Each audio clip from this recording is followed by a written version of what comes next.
Hey, welcome to Socialism for All. This file's being recorded for the August 2025 edition of Socialism for All, and in it we are continuing Part 7 of 8 of Marx's Capital, Volume 1, with Chapter 24, Conversion of Surplus Value into Capital from 1867. If you like this video, please click like and subscribe, and consider supporting on Patreon or Buy Me a Coffee at patreon.com/socialismforall or buymeacoffee.com/socialismforall. There are links to Patreon and Buy Me a Coffee in the video description. So there are just 3 chapters in Part 7 of 8. However, chapters 24 and 25 are quite long, so on the first time around we're going to be posting them in sections over multiple days. Of course, if you're listening to this after the fact in the compiled edition, that will only affect your listening minimally. But basically, this is where the rubber really meets the road in Capital. To me, the first 4 parts of this book lay out the main concepts that you're going to need to understand the establishment and growth of capitalism and the struggle between capital and labor that is going on within it, and with plenty of illustration as is shown in Chapter 15 in particular. Then parts 5 and 6 start to put a lot of those earlier pieces together, and then Chapter 7 is where we take all of these pieces and really put the whole thing together. So this, Chapter 24, is titled The Conversion of Surplus Value into Capital, and it has 5 sections. The first is capitalist production on a progressively increasing scale, transition of the laws of property that characterize production of commodities into laws of capitalist appropriation. Section 2 is called Erroneous Conception by Political Economy of Reproduction on a Progressively Increasing Scale. So once again there, Marx is going to criticize the earlier political economists and apologists for capitalism and explain what is wrong within the things that they had been teaching. Section 3 is called The Separation of Surplus Value into Capital and Revenue, with discussion of the abstinence theory. Section 4 has a long title, Circumstances that independently of the proportional division of surplus value into capital and revenue determine the amount of accumulation, degree of exploitation of labor power, productivity of labor, growing difference in amount of capital employed and capital consumed, and finally magnitude of capital advanced. And then Section 5 is simply called the so-called Labor Fund. So in the spirit of putting it all together, which is going to extend also into Chapter 25, the second longest in the book, let's begin Chapter 24, Conversion of Surplus Value into Capital, Section 1, Capitalist Production on a Progressively Increasing Scale, Transition of the Laws of Property that Characterize Production of Commodities into Laws of Capitalist Appropriation. Hitherto we have investigated how surplus value emanates from capital. We have now to see how capital arises from surplus value. Employing surplus value as capital, reconverting it into capital, is called accumulation of capital. Footnote quoting Malthus's definitions, accumulation of capital, the employment of a portion of revenue as capital. And quoting Malthus's Principles of Political Economy, 2nd edition, 1836, conversion of revenue into capital. Back to the main text. First, let us consider this transaction from the standpoint of the individual capitalist. Suppose a spinner to have advanced a capital of £10,000, of which 4/5 or £8,000 are laid out in cotton, machinery, etc., and 1/5 or £2,000 in wages. Let them produce £240,000 of yarn annually, having a value of £12,000. The rate of surplus value being 100%, the surplus value lies in the surplus or net product of 40,000 pounds of yarn, 1/6 of the gross product, with a value of £2,000, which will be realized by a sale. £2,000 is £2,000. We can neither see nor smell in this sum of money a trace of surplus value.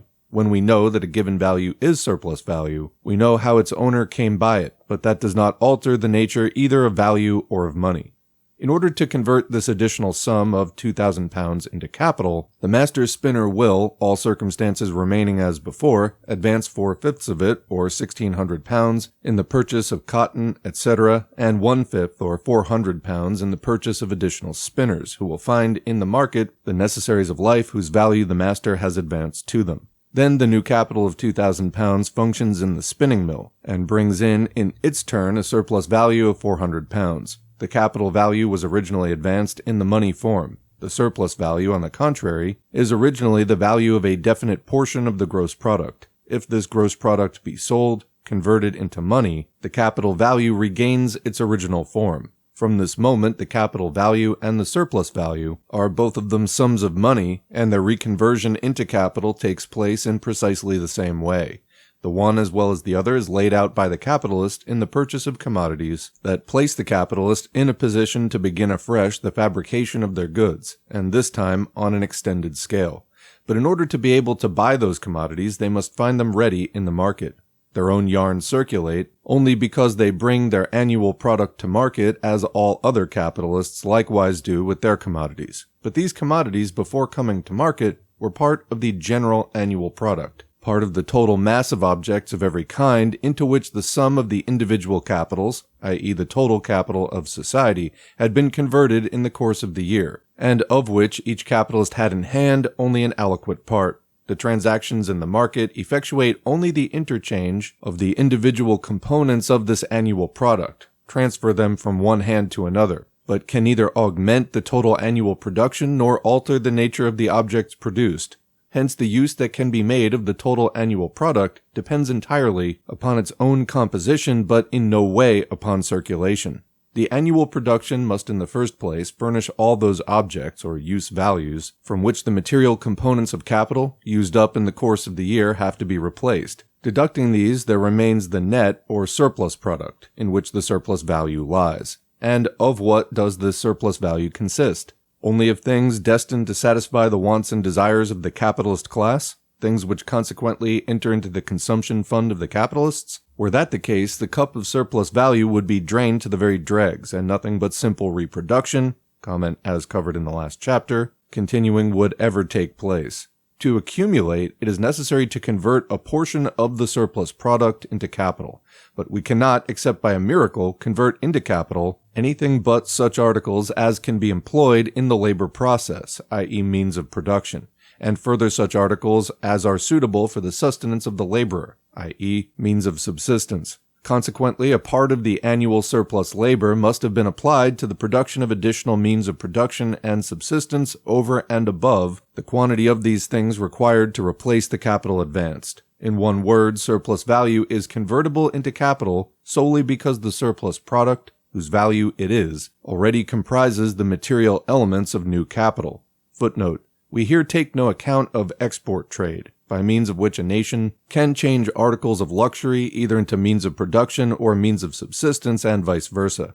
In order to examine the object of our investigation in its integrity, free from all disturbing, subsidiary circumstances, we must treat the whole world as one nation, and assume that capitalist production is everywhere established and has possessed itself of every branch of industry. Back to the main text.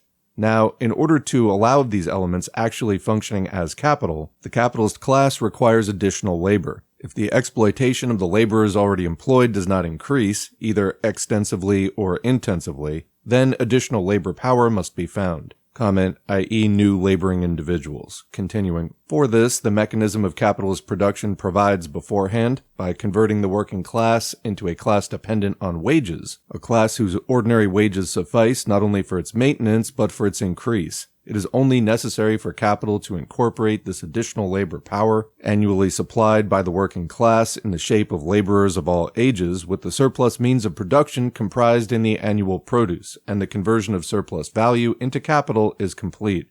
From a concrete point of view, accumulation resolves itself into the reproduction of capital on a progressively increasing scale. The circle in which simple reproduction moves, alters its form, and to use Sismondi's expression, changes into a spiral. Footnote: Sismondi's analysis of accumulation suffers from the great defect that he contents himself to too great an extent with the phrase conversion of revenue into capital, without fathoming the material conditions of this operation. Back to the main text. Let us now return to our illustration. It's the old story. Abraham begat Isaac, Isaac begat Jacob, and so on. The original capital of £10,000 brings in a surplus value of £2,000, which is capitalized. The new capital of £2,000 brings in a surplus value of £400, and this too is capitalized, converted into a second additional capital, which in its turn produces a further surplus value of £80. And so the ball rolls on. We here leave out of consideration the portion of the surplus value consumed by the capitalist.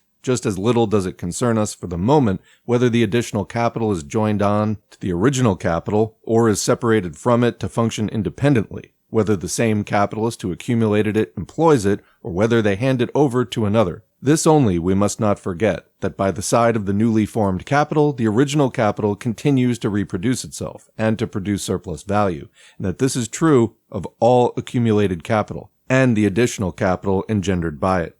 The original capital was formed by the advance of £10,000. How did the owner become possessed of it?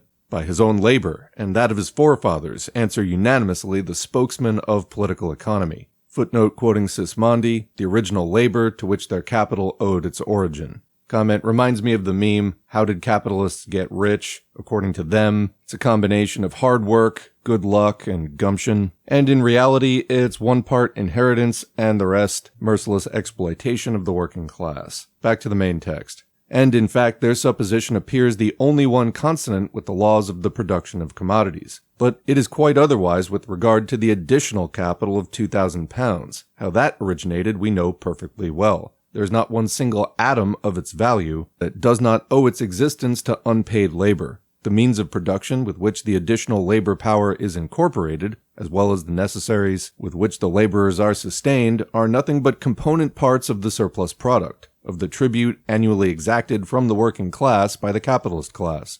Though the latter, with a portion of that tribute, purchases the additional labor power even at its full price, so that equivalent is exchanged for equivalent, yet the transaction is for all that only the old dodge of every conqueror who buys commodities from the conquered with the money he has robbed them of.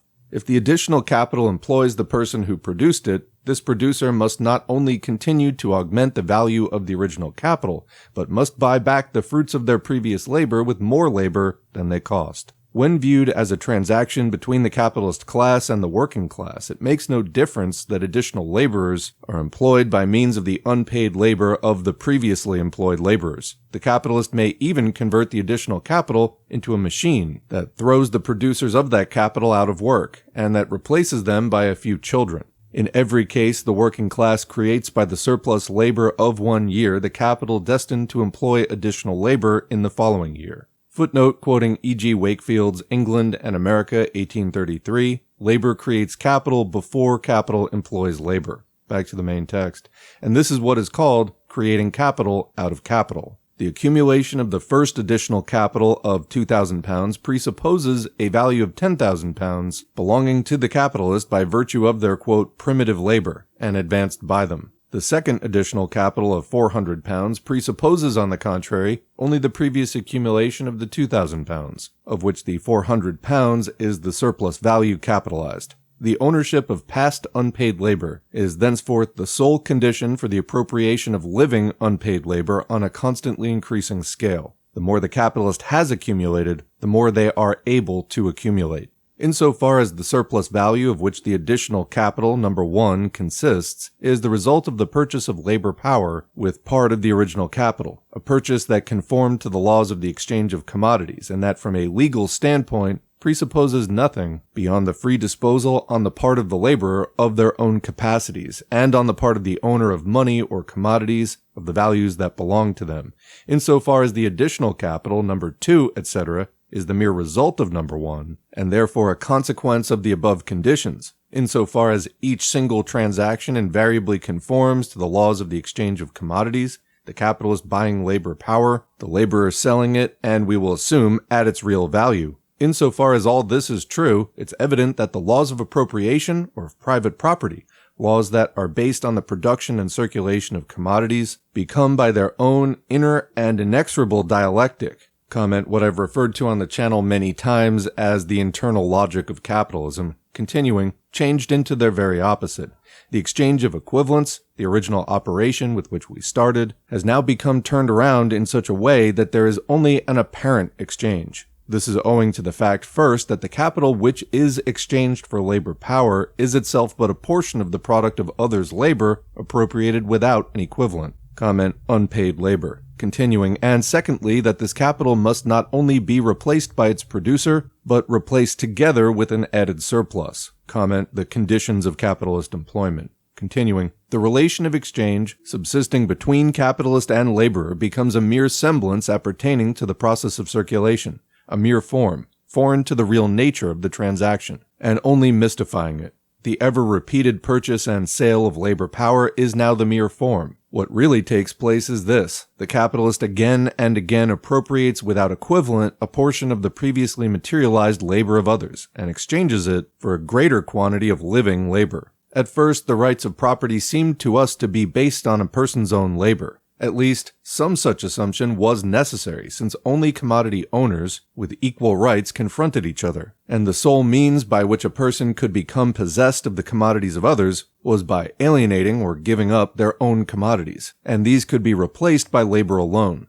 Now, however, property turns out to be the right, on the part of the capitalist, to appropriate the unpaid labor of others or its product, and to be the impossibility on the part of the laborer of appropriating their own product. The separation of property from labor has become the necessary consequence of a law that apparently originated in their identity. Footnote: the property of the capitalist in the product of the labor of others, quote, is a strict consequence of the law of appropriation, the fundamental principle of which was, on the contrary, the exclusive title of every laborer to the product of their own labor. That's quoting Cherbulier, Richness or Poverty, 1841, and Marx adds, where, however, the dialectical reversal is not properly developed. Back to the main text. Therefore, however much the capitalist mode of appropriation may seem to fly in the face of the original laws of commodity production, it nevertheless arises not from a violation, but on the contrary, from the application of these laws. Let us make this clear once more by briefly reviewing the consecutive phases of motion, whose culminating point is capitalist accumulation.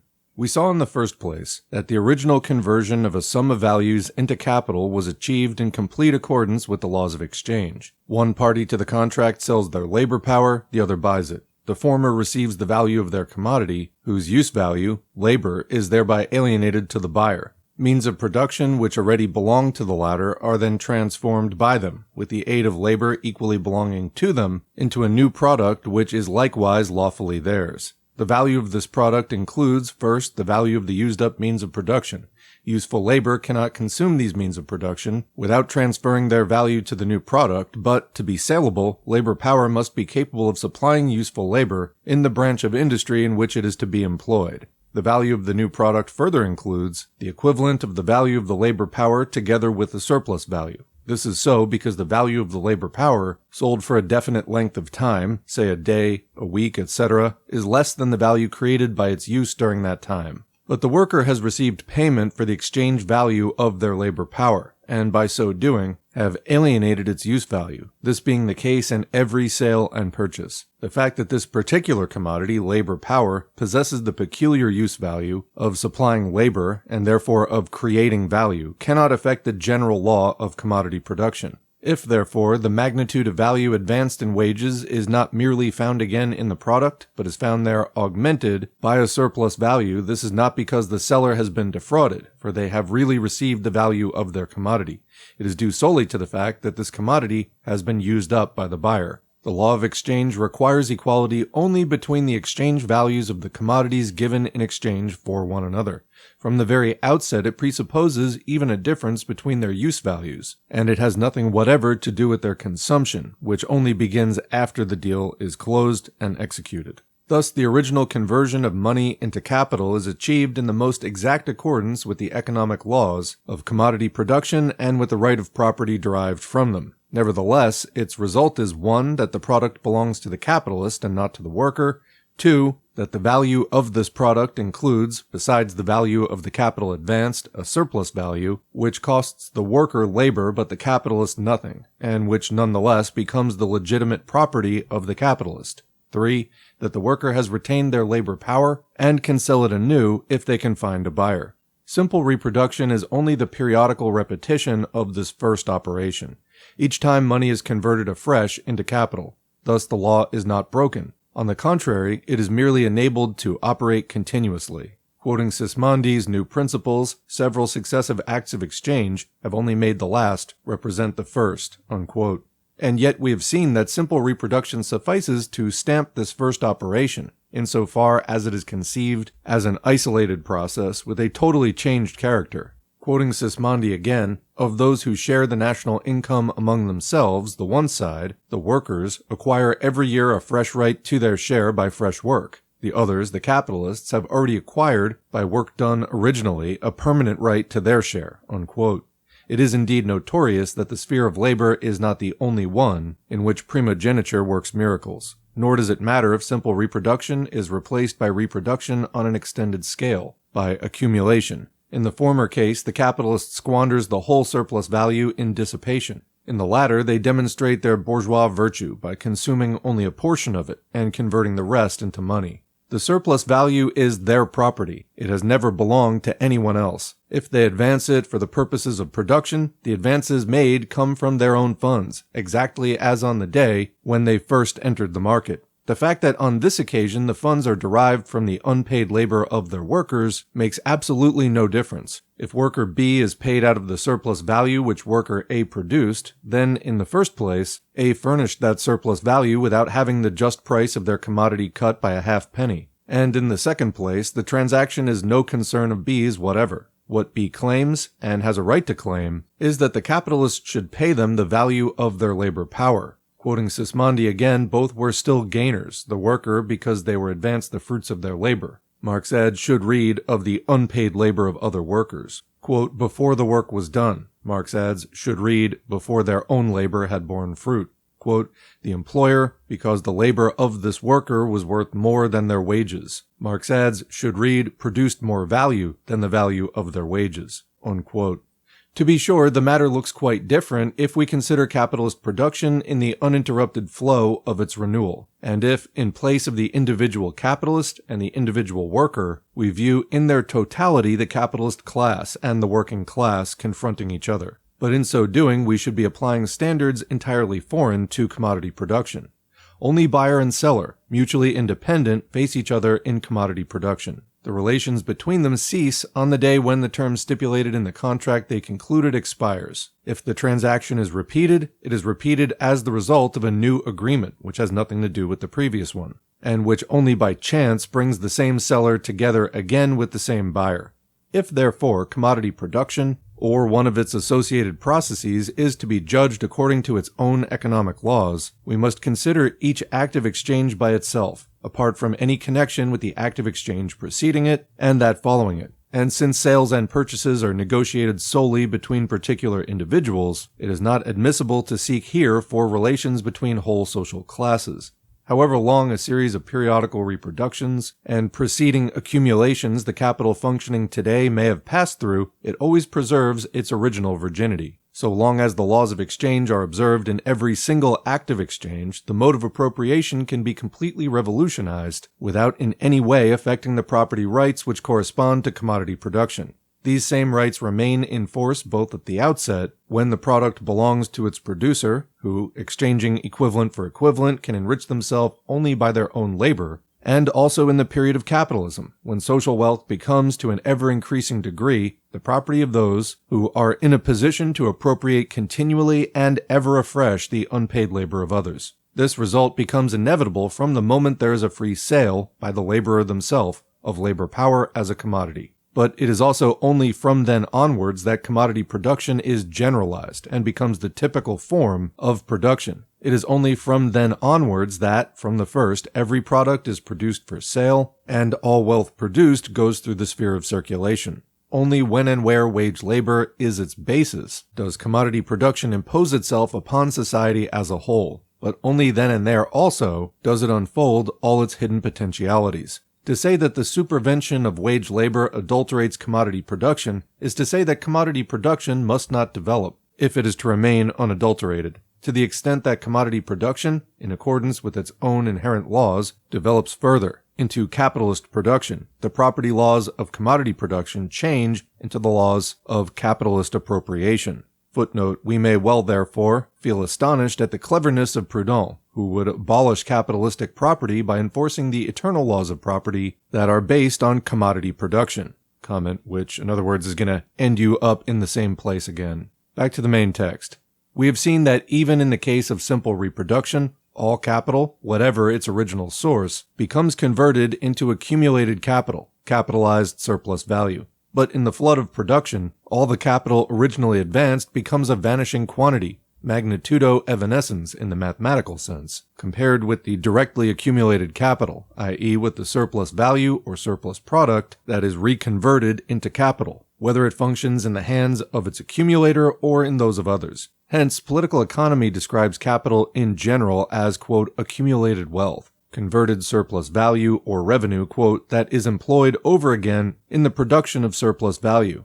Footnote quoting Malthus, capital, viz. Accumulated wealth employed with a view to profit, and quoting R. Jones, 1833, capital consists of wealth saved from revenue and used with a view to profit. Back to the main text, and the capitalist as the, quote, owner of surplus value. Footnote quoting the source and remedy of the national difficulties, a letter to Lord John Russell, London, 1821, the possessors of surplus produce or capital. Back to the main text, it is merely another way of expressing the same thing to say that all existing capital is accumulated or capitalized interest, for interest is a mere fragment of surplus value. Footnote quoting the London Economist, 19 July 1851, capital, with compound interest on every portion of capital saved, is so all-engrossing that all the wealth in the world from which income is derived has long ago become the interest on capital. Unquote.